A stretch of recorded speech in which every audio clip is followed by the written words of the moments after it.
salawat kepada junjungan agung Rasulullah Muhammad sallallahu alaihi wasallam. Jamaah pengajian Al-Hikam yang dikasihi dan semoga dirahmati oleh Allah. Pagi ini kita akan sambung di muka surat 126 yang kitab rujukannya sama dengan saya. Kita akan mengkaji tentang dunia dan kehidupannya. Oleh penyusun kitab ini, tajuk tersebut diperjelas dengan perkataan tidak perlu heran atas adanya kekeruhan di dalam hidup dan kehidupan. Kita akan bertemu dengan penjelasan kata mutiara dan kata hikmah yang insya Allah adalah salah satu di antara hidayah atau petunjuk dari Allah Ta'ala memandu kita di akhir-akhir hayat kita sebelum kita kembali di sisinya. Apabila kita semak yang telah berlalu tentang jangan menunggu amal, jangan menunggu amal ketika kita dalam keadaan lapang. Karena sebenarnya setiap keadaan kita tidak lepas dari Allah, Tuhan yang Maha Penyayang. Oleh itu, muslimin dan muslimah, pelajaran kita yang telah berlalu kita amalkan pada perjalanan 1 minggu untuk ketemu lagi pada hari ini, bahwa sifat manusia, keaslian manusia ada susah dan senangnya. Tetapi dalam dua keadaan tetap bertuhankan Allah, yang tidak ada Tuhan melainkan hanya Dia. Dalam dua keadaan itu tetap pasrah dan berserah kepada Allah, Tuhan yang Maha mengetahui yang terbaik dari Allah kepada hambanya. Dalam dua keadaan itu kita selalu berbaik sangka dan berhusnuzon bahwa semua kehendak Allah adalah membawa kebaikan kepada hamba-hambanya. Saya bacakan terlebih dahulu kata mutiara yang ke-24.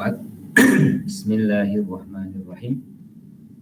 La tastaghrib wuqu'al aqdari ma dumta fi hadhihi dari fa innaha ma abrazat illa ma huwa mustahiqqun wasfiha wa wajibu na'tiha, yang artinya la tastaghrib, jangan Anda merasa heran wuku al-aqdari, atas terjadinya segala kekeruhan dalam kampung dunia ini.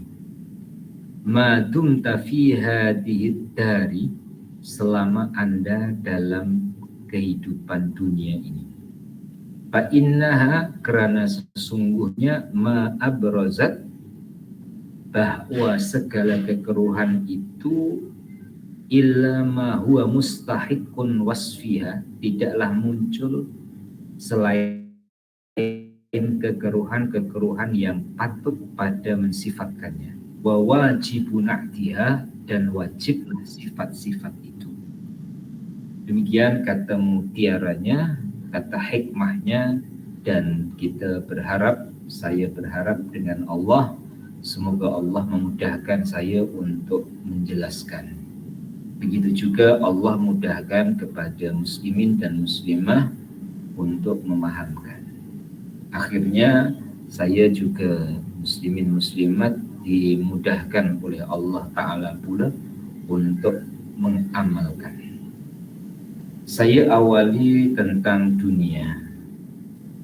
Dalam Al-Quran sebagai rujukan kita, Allah Ta'ala sebut berkali-kali tentang dunia. Salah satunya adalah Allah sebut dunia itu tempat permainan, tempat melalaikan. innamal hayatud dunya la'ibun wa lahun.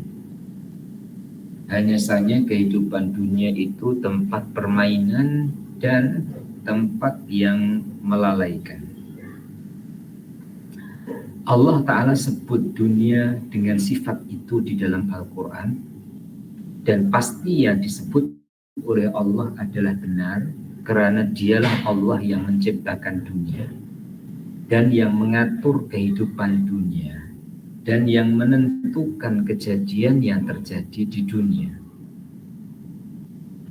Setelah sedikit saya ambilkan satu ayat Al-Quran tentang dunia oleh Ibnu Athaillah, mengatakan la tastaghrib wubu al-aqdari ma dumta fi hadhihi dari. Itu satu penggal. Jangan Anda heran atas terjadinya sesuatu atau segala kekeruhan selama Anda dalam kampung dunia ini. Al-aqdar yang dimaksudkan di sini adalah keadaan-keadaan di mana manusia merasa tidak nyaman, ya, merasa khawatir, merasa bimbang, merasa susah saat berhadapan dengan dunia. Ketika terjadi seperti itu, dinasihatkan oleh Ibnu Athaillah, kamu jangan heran kalau dunia menghadirkan kesusahannya, kalau dunia menghadirkan kesulitannya, kalau dunia menghadirkan kepayahan, kalau dunia menghadirkan kesulitan, kalau dunia menghadirkan kesedihan. Kita itu dinasihatkan demikian. Bahkan dalam ilmu filosof, lahirnya bayi dari rahim ibunya memecah dunia dengan tangisan, karena awal dari hari kelahirannya berhadapan dengan kesulitan. Arti kesulitan di sini adalah berhadapan dengan usaha, berhadapan dengan ikhtiar yang harus diusahakan dan yang harus diikhtiarkan dan yang harus diperjuangkan. Maka awal dari perjuangan adalah ketika kita lahir di dunia ini. Walaupun ketika kita lahir sampai akil balik adalah masa-masa Allah Subhanahu wa Ta'ala menjadikan kita manusia yang sempurna akalnya, sehingga akal ini disempurnakan oleh Allah Ta'ala sampai usia akil baliknya. Kemudian diteruskanlah perjuangan dalam hidupnya.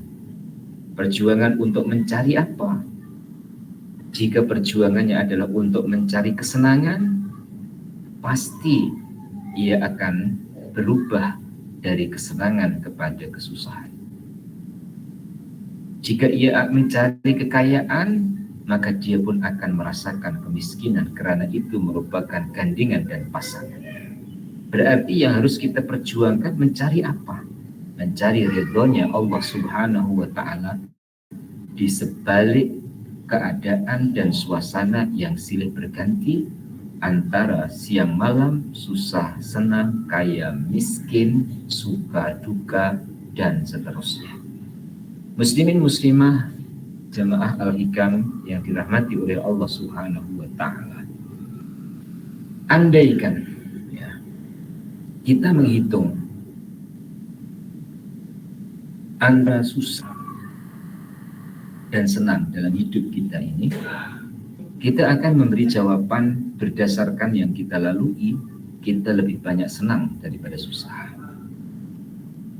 Dan apabila kita menghitung pula antara cukup dan kurang dalam hidup ini, kita akan menjawab dari yang kita lalui adalah cukup lebih banyak daripada kita kurang.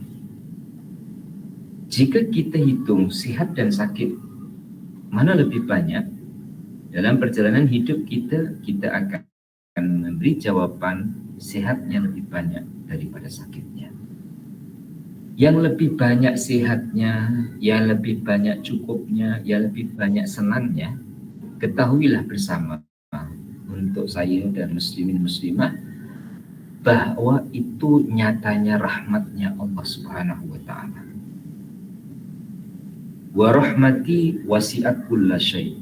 Rahmatku meliputi segala sesuatu. Jika tanpa rahmat Allah taala kita bisa sebaliknya, susahnya lebih banyak daripada senangnya. Oleh yang demikian, jika satu-satu masa dunia menghadirkan kesulitannya, kesusahannya, kebimbangannya, atau kesakitannya, kita dinasihatkan melalui kata mutiara ini, Anda jangan merasa heran. Kenapa? Penggal berikutnya, fa innaha ma abrazat illa ma huwa mustahiqun wasfiha wa wajibun na'tiha. Karena segala kekeruhan tidaklah muncul selain yang patut pada mensifatkannya. Artinya, sifat aslinya dunia ini adalah menghadirkan kesusahan. Itu yang harus kita pegang. Kalau nyatanya kita senang, itu anugerah dari Allah.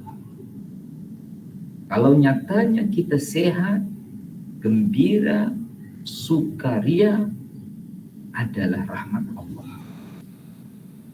Supaya kita tidak terpedaya, baik dalam senang maupun dalam susah, kita harus mengenali dunia lebih luas. Melalui perjalanan hidup yang kita lalui sebagai pelajaran. Bahkan hari ini juga menjadi tambahan pelajaran. Sama ada pelajaran yang kita dengar ataupun pelajaran yang kita jalani. Pelajaran yang telah berlalu mendewasakan kita dan mengenalkan kita kepada dunia dan kepada pencipta dunia.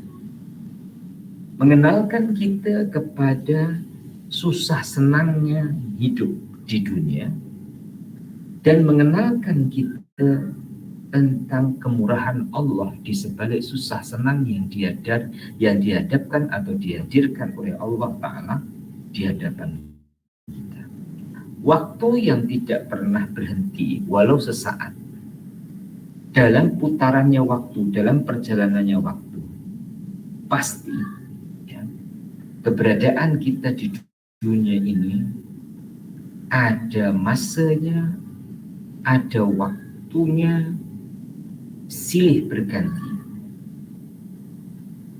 Sebagaimana ada masanya silih berganti siang maupun malam, begitu juga ada masanya silih berganti antara susah dan senang. Tidak mungkin Allah Ta'ala menyusahkan hambanya. Allah itu selalu menggembirakan, selalu memberikan motivasi dan menyemangatkan. Hanya saja berhadapan dengan kepentingan manusia, berhadapan dengan nafsu manusia, kadang cara kita menyimpulkan pandangan kita kepada Allah belum tepat.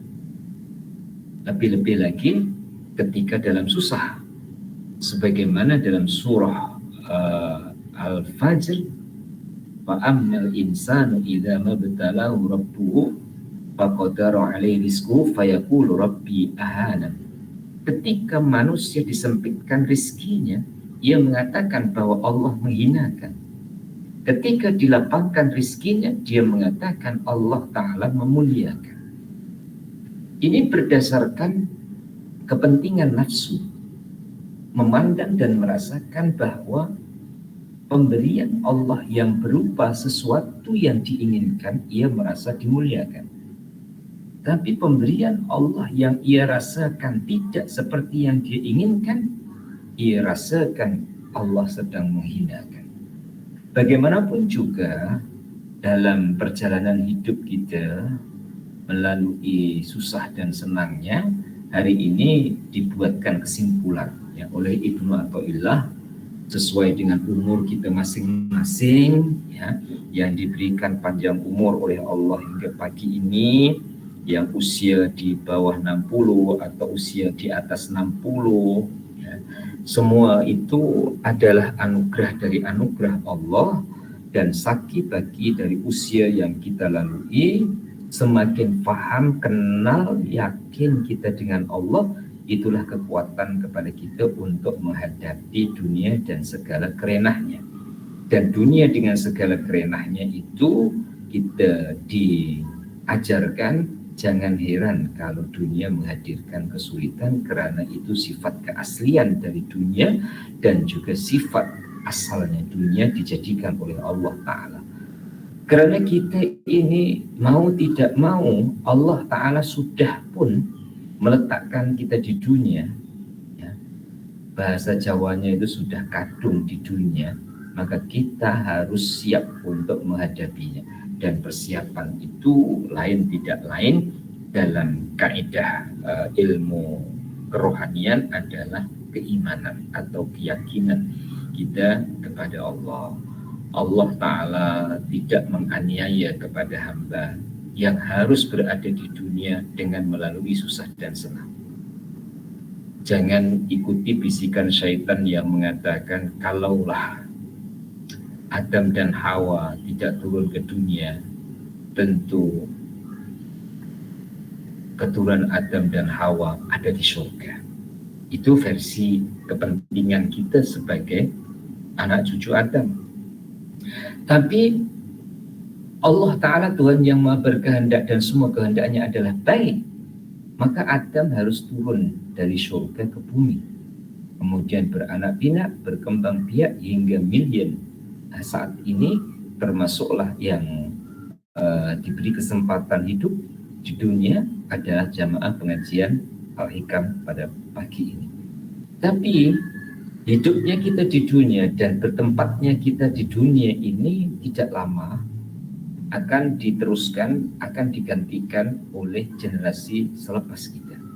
Sebagaimana di penjelasan berikutnya tentang ayat Al-Quran, kullu nafsin dha'iqatul maut wa innama tuwaffawna ujurakum yawmal qiyamah faman zuhziha 'anil nari wa udkhila wa nabluukum bisyarri wal khairi fitnah wa ilaina turja'un. Ada beberapa ayat yang awalannya sama, kullu nafsin dha'iqatul maut, setiap jiwa mesti merasai mati. Wa nabluukum bisyarri wal khairi fitnah, dan kami cobai kamu dengan yang buruk dan yang batil untuk ujian. Wa ilaina turja'un, dan kepada kami kamu akan kembali. Ada 3 yang kita akan perjelas di ayat ini dan menjadi rujukannya sama di muka surat 126. Satu, kullu nafsin za'iqatul maut, tiap-tiap jiwa mesti merasai mati. Ini ada 2 cara pendekatan dalam menjelaskan. Yang pertama, dipandang dari sisi fisik.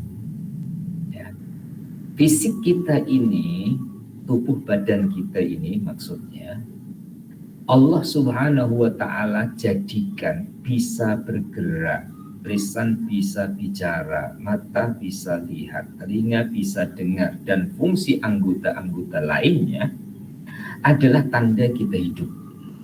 Ya, tanda kita hidup. Rangkaian urat maupun saraf seluruh anggota badan kita, baik yang kecil maupun yang besar, baik yang bisa kita pegang maupun yang tidak bisa kita pegang, semua itu adalah merupakan kuasa Allah yang dizahirkan dalam penciptaan manusia. Kemudian Allah Ta'ala meletakkan ruh ya, dalam proses penciptaan manusia sampai menjadi manusia, sampai berjalan sebagai manusia, sampailah susah senang yang dihadapi oleh manusia, suka duka yang dihadapi oleh manusia, hingga sampai ajal. Ajal itu apa? Ketentuan. Ketentuan apa? Ketentuan untuk keluarnya ruh dari jasad kita. Maka tiap-tiap jasad akan mengalami perpisahan dengan ruhnya. Ruhnya kembali kepada pemiliknya, yaitu Allah. Jasad kembali kepada asalnya, yaitu tanah. Ya. Ini makna yang pertama. Makna yang kedua, kullu nafsin za'iqatul maut. Ya. Tuan-tuan dan puan-puan, za'iqatul maut ini dipandang dari rasa. Artinya rasa sakit atau rasa sakaratul maut. Rasa sakaratul maut itu tidak seperti rasa sakit pada fisik sebagaimana orang yang sakit fisiknya. Sakitnya sakaratul maut ini dirasai secara maknawi, secara hakiki, bukan secara zahiri, bukan secara lahiriah. Oleh itu tubuh badannya dipandang oleh orang yang berada di sekitarnya itu tidak ada kesan luka ataupun kesan sakit. Tapi ia merasakan proses keluarnya roh dari tubuh badan itu. Maka dalam syariatnya dipesankan ketika menguruskan jenazah pelan-pelan. Karena kesan dari keluarnya roh itu sakit secara maknawi, sakit secara hakiki. Dan ada yang Allah Subhanahu wa ta'ala hilangkan rasa sakit itu. Sebagaimana orang-orang yang berjuang di jalan Allah yang mati syahid. Kita lihat terluka, kita lihat berdarah-darah, tapi secara hakikinya dia tidak sakit. Allah hilangkan sakitnya. Oleh itu, kullu nafsin za'iqatul maut ini adalah proses atau ketentuan dalam kehidupan dunia.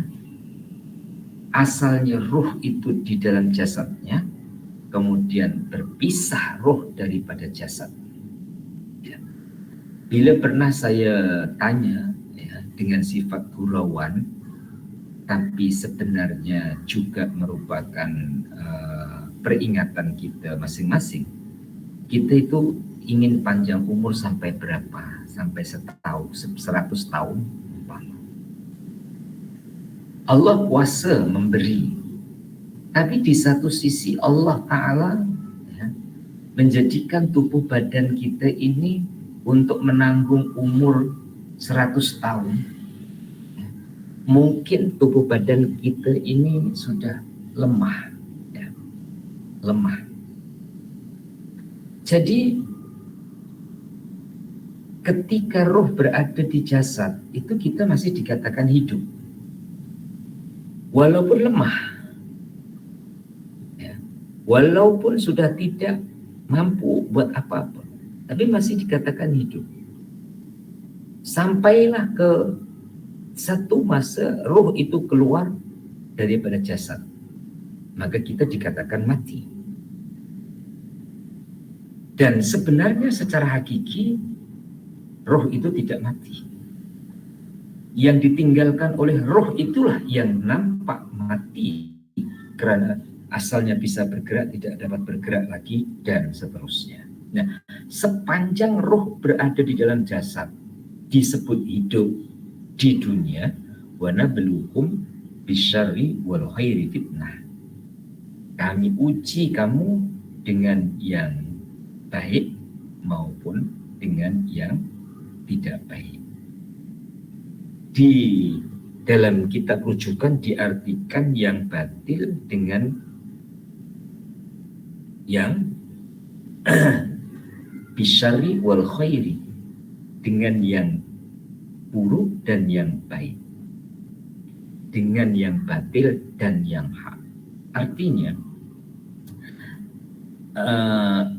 bentuk ujian itu beda-beda, tapi kemana arah kita kembali saat kita berhadapan dengan ujian itu?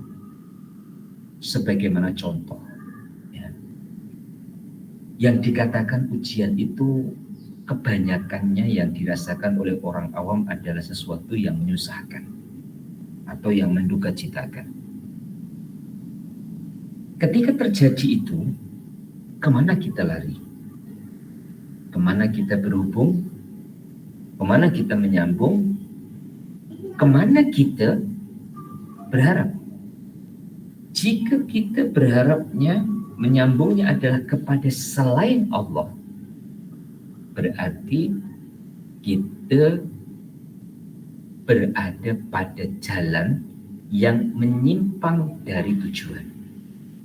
Tapi kalau kita larinya adalah kepada Allah, berhubungnya kepada Allah, bersambungnya kepada Allah, bermakna kita berada pada jalan yang benar.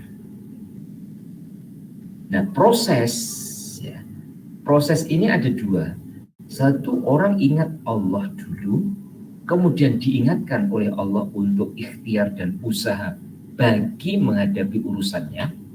Atau yang nomor dua, ia berusaha dulu, baru berserah dan bersambung dengan Allah Ta'ala.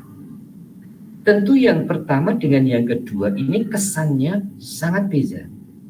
Yang pertama, ke Allah dulu itu akan terasa ringan, sebab yang dilakukan ia rasakan perintahnya Allah.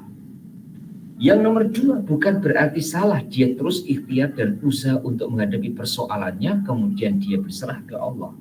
Tapi biasanya yang seperti ini, ya, dia berada dalam bebanan, berada dalam kesulitan, sampailah ia bisa menyerahkan urusannya itu kepada Allah. Maka dunia ini Allah hadirkan wa nabluukum bisyarri wal khairi fitnah. Yang baik pun ujian, yang tidak baik pun ujian. Kaya ujian, miskin ujian, susah ujian, suka ujian, sehat ujian, sakit juga ujian. Pada titik akhirnya wa ilaina turja'un, kamu semua nanti akan dikembalikan kepada Allah, karena asalnya dari Allah, kembalinya pun juga kepada Allah. Oleh itu jamaah pengajian Al-Hikam, ya, kita itu tengah-tengah dulu lah sebelum condong ataupun sebelum beralih ke akhirat, ke Allah, ke surga, ke ridha Allah. Paling tidak kita di tengah-tengah ini seperti yang disampaikan oleh Sayyidina Ali, man arada dunya fa'alaihi bil ilmi wa man arada al akhirah fa'alaihi bil ilmi wa man arada huma fa'alaihi bil ilmi.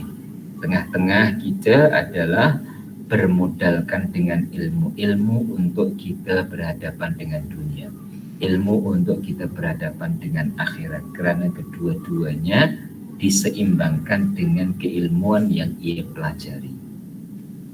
Dan juga Sayyidina Ali sebut i'mal li dunyaka ka'annaka ta'ishu abada wa'mal li akhiratika ka'annaka tamutu ghada. Kamu buatlah, ya, untuk urusan akhirat kamu seakan-akan esok kamu mati, tapi untuk urusan duniamu seakan-akan kamu hidup selamanya, agar supaya kita itu dapat seimbang terlebih dulu, ya.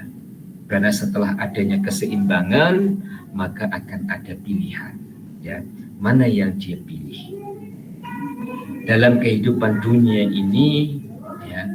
Apakah kita pilih dunia sehingga kita inginkan bersenang-senang di dunia, ataupun kita pilih akhirat sehingga dunia kita ini menjadi sarana untuk kita senang di akhirat, menjadi sarana untuk kita beruntung di akhirat, menjadi sarana atau jalan kepada kita untuk selamat di akhirat. Tentu yang kita harapkan adalah yang kedua, bumi atau dunia ini tempat tinggal kita yang sementara sebagai sarana kepada kita untuk kembali ke alam yang kekal abadi selama-lamanya. Juga di dalam kitab ini sebagai rujukan dikatakan oleh seorang sahabat Nabi yang bernama Ibnu Mas'ud. Beliau itu mengatakan tentang dunia. Apa kata beliau? Ad-dunya daru hammin wa ghammin. Fama kana minha min sururin bahwa ribhun. Yang artinya dunia ini adalah kampungnya susah dan gundah. Kampungnya susah dan gelisah. Fama kana minha min sururin, maka seandainya jika terdapat kesukaan, kegembiraan di dunia ini, bahwa maka dia ribhun adalah keuntungan. Ya.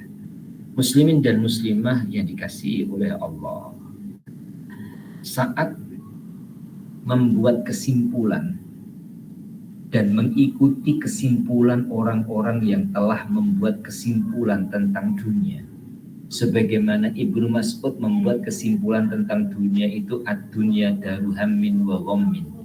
Dunia itu tempatnya susah, tempatnya gundah. Jangan ditolak kesimpulan Ibnu Mas'ud saat kita bisa bersenang dengan dunia. Dan sudah pun kita lalui, bersenangnya kita dengan dunia itu tidak lama akan berganti. Maka orang lama dulu mengingatkan, jangan terlalu senang, nanti kamu susah. Dan sebaliknya dinasihatkan kepada yang susah, jangan terlalu susah, pasti nanti akan ada pintu kesenangan. Supaya ia menghadapi dan menyikapi dua keadaan itu, ambil tengah-tengahnya. Dari tengah-tengahnya itu, Ibnu Mas'ud mengingatkan atau memberikan gambaran bahwa supaya tidak terlalu susah dengan dunia, katakan dalam dirimu bahwa dunia itu sifat aslinya adalah menyusahkan. Dunia itu adalah rumah susah, rumah duka. Tetapi pada saat kita bisa senang lewat dunia itu, mau makan ada, keinginan minum ada, keinginan punya kendaraan cukup, ingin punya kediaman cukup, sehingga suasananya senang.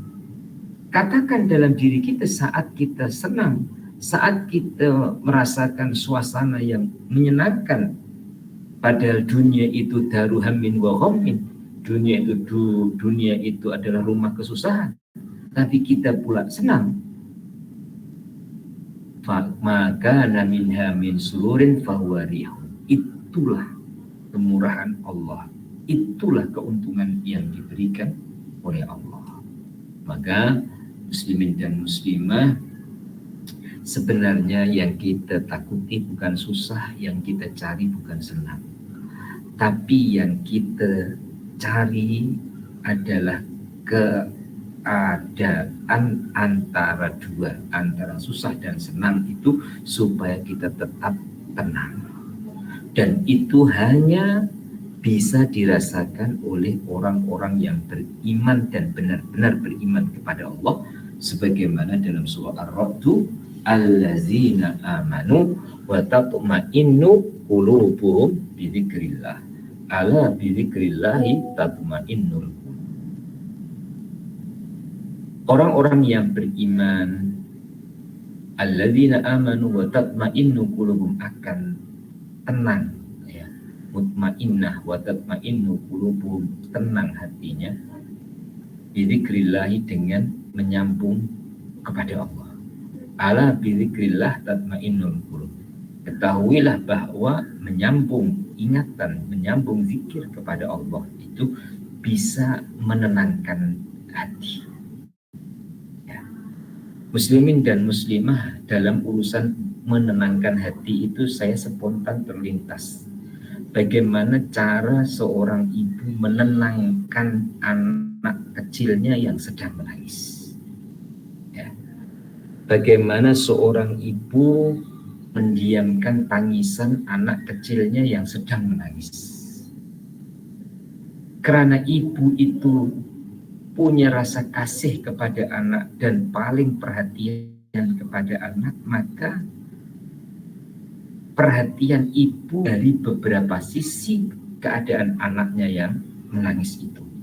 Apakah karena perutnya kembung, perutnya sakit? Atau apakah karena ada anggota yang lain yang dirasakan sakit? Atau ya, menginginkan sesuatu yang belum kesampaian sehingga dia sakit hatinya dan menangis?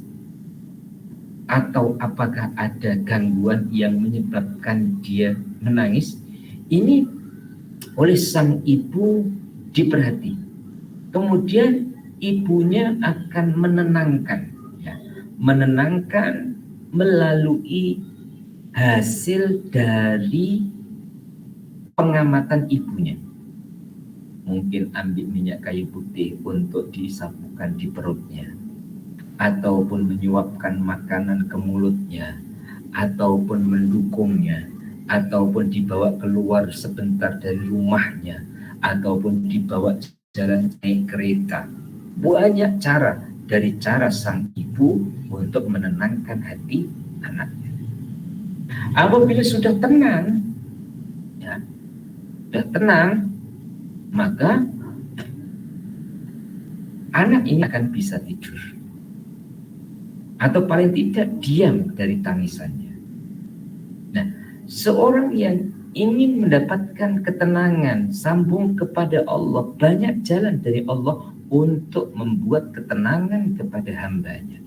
Bukan dari satu jalan, tapi dari banyaknya jalan. Nah, dari banyak jalan ini, kadang ada yang instan, arti instan cepat dirasakan. Ada yang perlahan, arti perlahan ini sesuai dengan sunnatullahnya. Sesuai dengan sunnatullah maksudnya ya harus ikhtiar, ya harus usaha. Tapi bukan berarti dibebani oleh Allah untuk berusaha.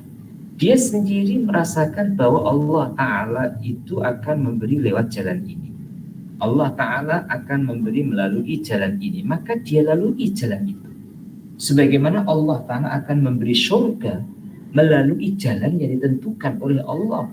Wa anna hadza sirati mustaqiman fattabi'uh. Sesungguhnya jalanku itu jalan yang lurus. Fattabi'uhu, maka ikuti jalan itu. Nah, menunjukkan bahwa jalan Allah Ta'ala melalui jalan syariat maupun jalan hakikat yang harus dilalui, insya Allah orang itu akan berada dalam ketenangan di sebalik kesulitannya dan ketenangan di balik kesenangannya. Dan itu ya lain tidak lain ada hubungannya dengan yang namanya sabar. Maka di akhir penjelasan ini dikemukakan ayat tentang kesabaran di surah Az-Zumar ayat 10, innama yuwaffas sabiruna ajrahum bighairi hisab. Hanya saja sesungguhnya orang-orang yang sabar, yuwaffas sabirun, akan disempurnakan atau dibayar cukup pahala mereka bighairi hisabin, dengan tidak ada terbatas. Ya. Para jemaah pengajian Al-Hikam yang dimuliakan oleh Allah Ta'ala, masuk dalam kategori as-sabirun, orang sabar, itu tentu sebelumnya ada tahapan-tahapan atau pelatihan-pelatihan hinggalah dimasukkan atau masuk dalam kategori orang yang sabar. Dan pelatihan-pelatihan itu dari Allah. Ya. Penentu nasib kita adalah Allah. Pemegang nasib kita adalah Allah. Pemegang urusan dari urusan kita adalah Allah. Jika Allah melepaskan urusan kepada kita. Kemudian kita berurusan, itu adalah namanya ikhtiar juz'iyah. Sebagian dari kuasa Allah yang diberikan kepada kita untuk melakukan apa yang Allah Ta'ala perintahkan, atau untuk melakukan apa yang Allah Ta'ala arahkan. Ya. Sehingga saat kita ikhtiar, saat kita usaha, kemudian belum menemukan yang kita inginkan, tapi sudah menemukan Allah Tuhan yang maha berkehendak tentang apa yang kita lakukan, insya Allah kita akan dapat merasakan hidup ini perlu kesabaran. Karena perlunya kita kepada kesabaran adalah saat kita menghadapi sesuatu yang tidak diinginkan oleh nafsu kita, tapi itu yang dikehendaki oleh Allah Ta'ala. Ya. Oke, saya buatkan contoh hubungan sesama manusia. Keinginan suami istri. Umpama keinginan suami itu untuk cat rumahnya adalah yang bersih, pokoknya yang bersih, warnanya putih. Tapi istri suka yang warna-warni. Kalau kedua-duanya tidak ada yang mengalah, akan kedua. Mungkin istri yang mengalah terlebih dulu atas pertimbangan warna putih dulu, satu masa nanti boleh dicat dengan warna lain. Berarti yang perlu sabar yang siapa? Ya kedua-duanya. Istrinya juga sabar karena harus mengalah. Suaminya juga harus sabar karena diberikan peluang untuk melakukan apa yang dia inginkan.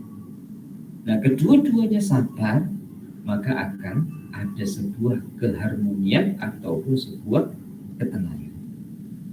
Nah, istri mengalah karena yang punya ide adalah suami, dan mengalahnya istri karena hormat kepada suami, mengalahnya istri karena tahu posisi, mengalahnya istri untuk kebaikan bersama dan seisi keluarga, maka mengalahnya istri adalah tanda kesabarannya dalam menyikapi perbedaan di tengah-tengah keluarga.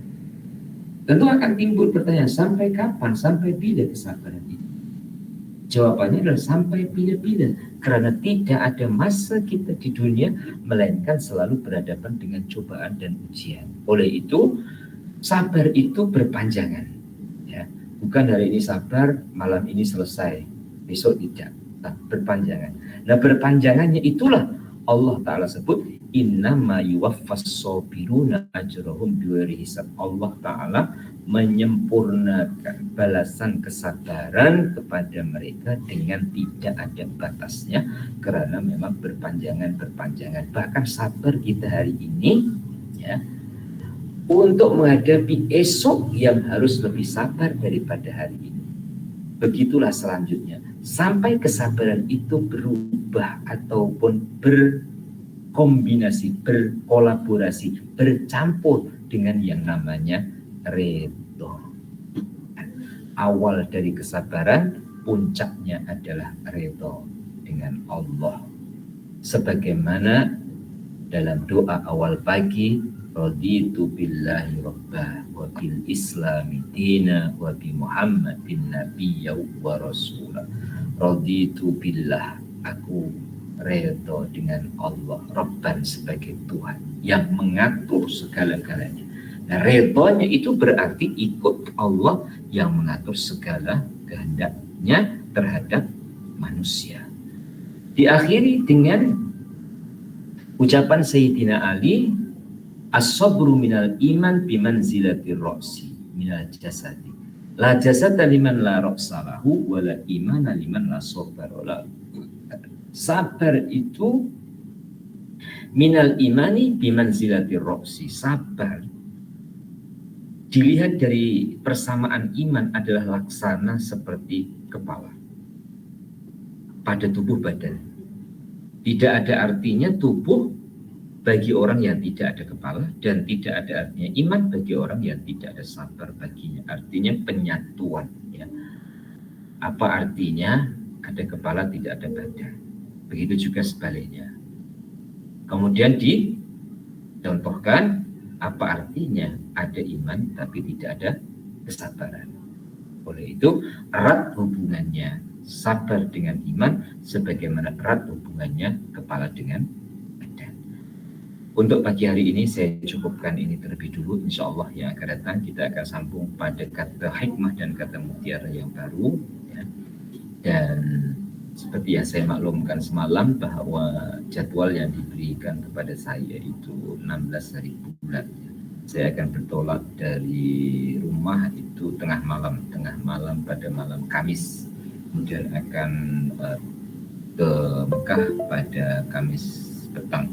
Jadi insya Allah besok Isnin, Selasa, Rabu tetap ada pengajian. Dan jika saya berada di Tanah Suci pun, jika masa berkesesuaian kita akan sambung dan kita teruskan, khususnya pada masa tasmid ataupun doa dan juga masa khatmil Quran di Masjidil Haram.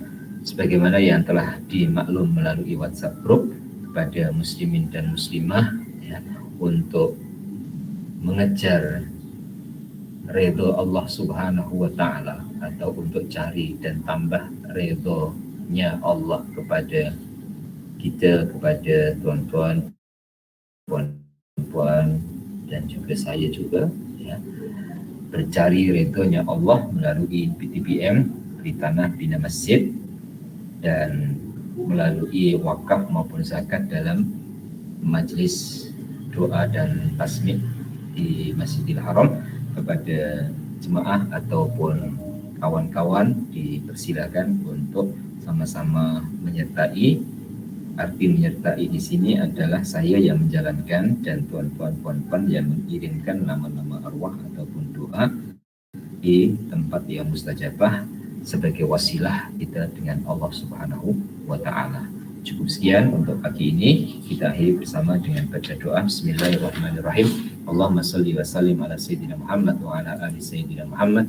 Alhamdulillahirabbil alamin. Allahumma rzuqna ilman nafi'ah wa amalan sholihan maqbula wa rizqan halalan thayyiban wasi'an mubarakah. Allahumma hdina binurika ilaika wa akimna bisidqi ubudiyyati baina yadayka wa 'allimna min ilmikal mahzun wa sunna bisirri ismikal masud.